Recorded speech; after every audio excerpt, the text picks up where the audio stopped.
Eteenpäin. Yölinjalla. Yölinjalla. Teille täällä terve. Terve. Minua harmittaa se kauheasti, kun minä joudun Jounin takia hoitoon, kun Jouni lainasi minulta rahaa ja se ei maksanut sitä. Ja siis se menikin normaalin hoitojakson mukaan ja ei mennyt intervallijakson mukaan, niin harmittaa, kun tulee nyt kauhean sairaalalasku. No minkä takia sinä sen laskun saat? No kun minä joudun maksamaan sen sairaalalaskun, kun Jouni ei maksanut velkaa ja minä hermostuin siitä ja sen takia joudun hoitoon. Miten niin sen takia joudut hoitoon?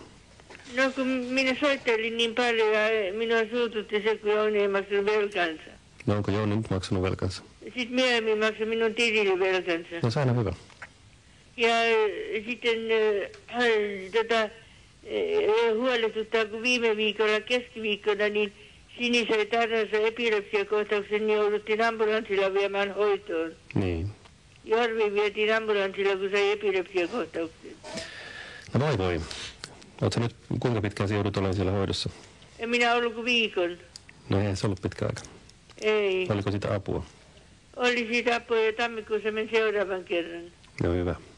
Vaan 4 päivää. Hyvä niin, kiitoksia sulle. Joo. Ei. Lyhyt raportti häneltä, josta aina välillä kuulemme. Ehkä ensi vuodenkin puolella.